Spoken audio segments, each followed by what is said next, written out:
Hello and welcome to Currency Point, presented by me, Evan Lucas, for FP Markets. As always, please have a very good read through of the disclaimer on screen. Everything in this video is general in nature. None of it is relied upon as any form of personal advice. FP Markets does not know your personal scenario, nor your personal financial goals, and therefore none of it is relied upon as any form of advice at all. It is just general in nature only.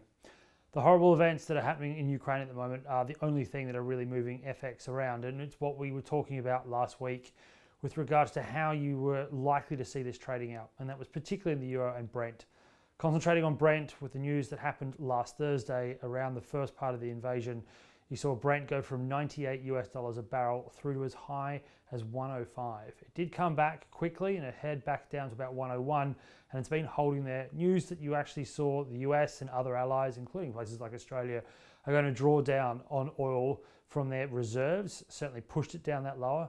But I don't believe that's sustainable, considering that this will be a sustained scenario for at least the next couple of weeks, and therefore the pressure on Brent and also oil globally will be there. Euro was also as expected, that it fell from 112.8 and 8 all the way down to 112.09 and then fell to a 2-year low of 111.08. It has stabilized slightly, but again, pressure coming from the Ukrainians on the Ukrainians is going to push that euro lower. Sanctions are also going to be there, and the value of the euro will be under that kind of pressure.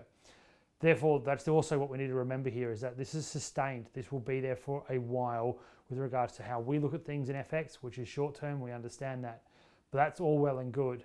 What we need to also then look at is not forgetting that on the 16th of May, we still have the Fed, and everything that happened over the weekend and over on Thursday and Friday last week suggests that the Fed is still going to raise rates. None of what's happening in Europe is going to stop them from doing that.